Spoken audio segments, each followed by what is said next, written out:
Field, and welcome to the first edition of the Reb Zone. I'm Maria Martin. And I'm Pete Porter. How's it going, Maria? I'm good. How are you, Pete? Doing fantastic. We have an exclusive one-on-one interview with head coach Mike Bianco, and we're going to talk a little bit about Rebel basketball today. That's right, Maria. But first, let's take a look ahead at the Rebels' 2014 baseball campaign. Thanks, Pete. Ole Miss baseball season is finally here, and the 2014 Ole Miss baseball team is looking forward to a potentially great season. One of the things that this team has is a lot of depth. Huber delivers. Breaking ball, little soft looper into right field. Jamison coming on, dives and makes a spectacular catch in right center. Swung on. The Ole Miss baseball team is looking to some veterans to push the dynamic of this team. But what are some other changes that are going to be made? I guess Will and Anderson, they're both our captains on the team, and they've kind of set the tone for how to work and what we need to do at the field and get done and how we need to act on and off the field. I think it starts with the guys that we got in here. We got a good group of new faces and, veterans. And I think just the mix between us is going to produce success. We put the work in. Coach Bianco said it. This team is the hardest working team that we've had. Since I've been here. And I think Coach said in all his years. It's the hardest working team. And with that just comes confidence. It just seems like if someone doesn't get a job done, then the guy behind him is going to pick them up. And there's just a feeling like morale, I guess, about around the locker room and the team that we're just confident and we know that we're going to be successful. Hopefully the team can turn things around this year and make it a great season. Back to you, Pete. Thanks, Maria. Next, Reb Zone's very own David Collier had a chance to sit down with baseball head coach Mike Bianco to discuss his expectations for the 2014 season. Here's David with more. I'm David Collier, sitting down here with Ole Miss head baseball coach Mike Bianco. Coach, thanks for joining us. My pleasure. Well, let's just talk about the season. Baseball season's finally here, and you're finally getting an opportunity to kind of see what these guys are made of. Just talk about, you mentioned in your media day press conference, the depth and toughness that you like about this team. Talk a little more about that. Well, you're right, David. I think everybody's excited this time of year. But one of the mantras, one of the goals this year is to be tougher. The toughness of the team and be able to handle some adversity.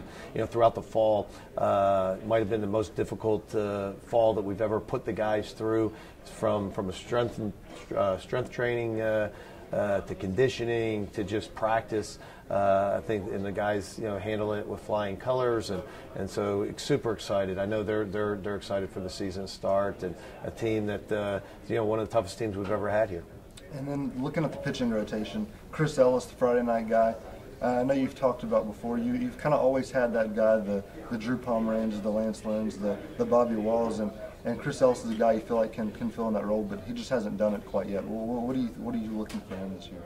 Well, certainly, as a Friday night guy, we're looking for him to be a leader on the mound and a guy that can be dominant on Friday night. And if you're going to have success in the Southeastern Conference, you got to have success on Friday, and it all starts with pitching. But all those guys that you mentioned, Drew Pomeranz and Bobby Wall, and guys like Lance Lynn, they've all had to start somewhere. They've all had to emerge and be that guy. That a few years ago, Bobby was a guy that pitched out of the bullpen as a freshman and was the Friday night guy as a sophomore. And Drew Pomeranz, as a freshman, was in the bullpen and elevated himself as a starter. So it happens for all the great ones at some point, and we see that in Chris. He's got some great stuff. A guy that has got a tremendous fastball, great slider, great changeup, can pitch, can work the ball on both sides of the plate, and we see him as just another dominant guy in the Southeastern Conference. And then Christian Trent gives you a left-hander in the rotation. Sam Smith, some experience, some SEC experience. Talk about those two guys, what they bring to the table. As you said, Christian Trent, I think, is a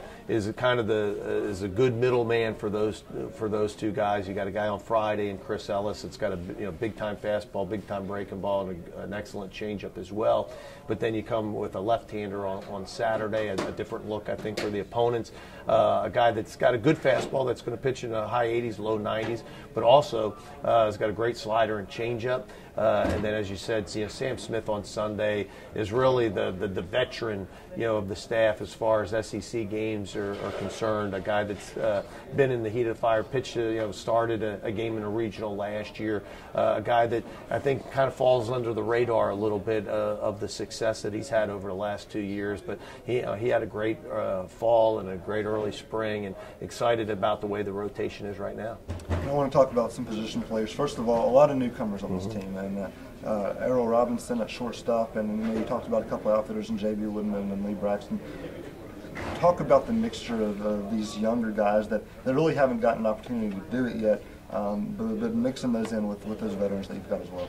Like you said, I think it is a great mix. When I look at the team that's returning from last year, and you go around and look at all the position players, we lost some great players, and Stuart Turner and Tanner Mathis and some others. But when you look at the guys that return, Austin Anderson and Sykes Orvis, Preston Overby, Will Allen, Austin Bosfield, Will Jamison, that's a pretty good crew of veteran guys that have had a lot of success in our league. And then, as you mentioned, the new guys, 8th ranked recruiting class in the country, and guys that I think first-year guys that have an opportunity to start. Braxton Lee in left field, Errol Robinson, true freshman, will be playing shortstop. But other guys like Dalton Doolin, J.B. Woodman are other guys that, possible starters. So I think of this recruiting class that, is very highly touted, there's going to be guys that I think make an immediate impact, especially early in the season.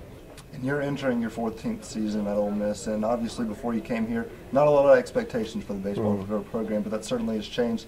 How do you manage those expectations, fans wanting to compete at the very highest level, and just past couple of years, regionals, but not getting over that next step? How do you go forward this season?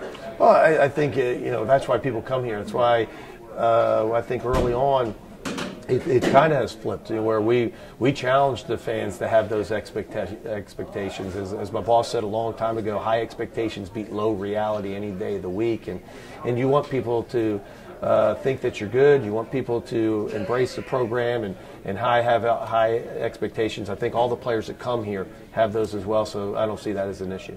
And that's head coach Mike Bianco of the Ole Miss baseball program. Send it back to Pete and Maria.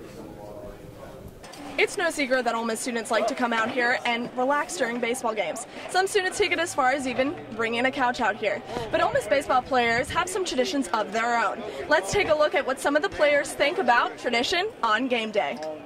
Swayze Field is more than a home to the Ole Miss baseball team. It's a home to one of the best atmospheres in all of college baseball. Thousands of fans pack Swayze for every Rebel home game and give Ole Miss the home field advantage. I mean, Swayze is the best atmosphere in college baseball.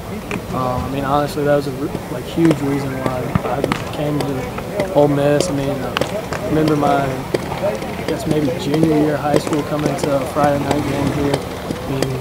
8,000, 9,000 people went into extra innings, and just the fans. The atmosphere is unbelievable. It's a huge part of our program and why we do what we do. Ole Miss has been in the top 5 for baseball attendance the past few seasons, but the fans making their way to the stadium take part in not only the game itself, but the other traditions that make it so unique. It doesn't matter if you're looking to have a good time in the outfield or get closer to the action in the grandstand. Fun can be found everywhere at Swayze, especially when the entire crowd joins the team to play their air drums during Love Is Gone in the middle of the 5th inning.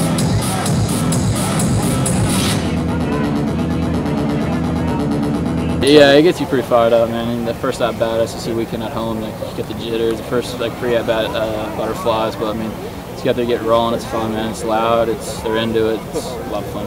It's unique and it's special, and everything that goes into a typical Ole Miss game day makes Swayze Field a must-see for any college baseball fan. Now let's take it to the Reb Zone's very own Pete Porter, who has an in-depth look at the Rebel basketball squad. Pete? Close, but not enough.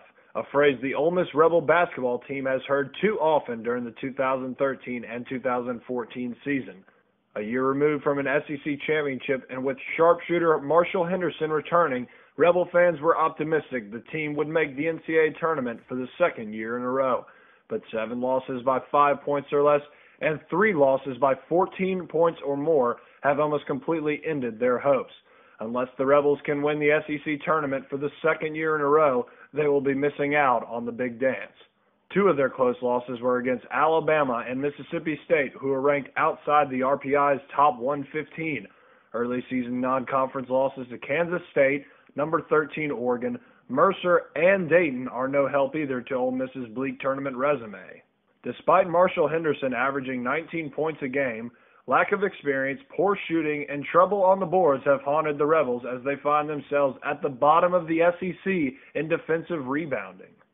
But they will still be playing postseason basketball. They will most likely end up in the National Invitation Tournament, where they have a chance to host at least one tournament game at Tad Smith Coliseum. Though it has been a rough ride this season, the Rebels will still have lots of talent returning next year despite the departure of seniors Marshall Henderson and DeMarco Cox. With a strong finish to end this season, the Rebels will have momentum to build on heading into next year. For Reb Zone, I'm Pete Porter. Now let's send it back to David Collier for an exclusive interview with Ole Miss catcher Will Allen. David? Excitement. Relief. That's how Ole Miss catcher Will Allen felt when he stepped out onto the field for the Rebels' 2014 season opener. But why was a veteran senior feeling like this?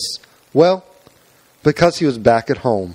I mean, catching something I've done since I was 8, 9, and just kind of something I love. I mean, it's been awesome so far this year to get back there. You see, although Allen is a senior, he's had an interesting ride throughout his career in Oxford. During his freshman year, he contributed heavily, playing in 36 games.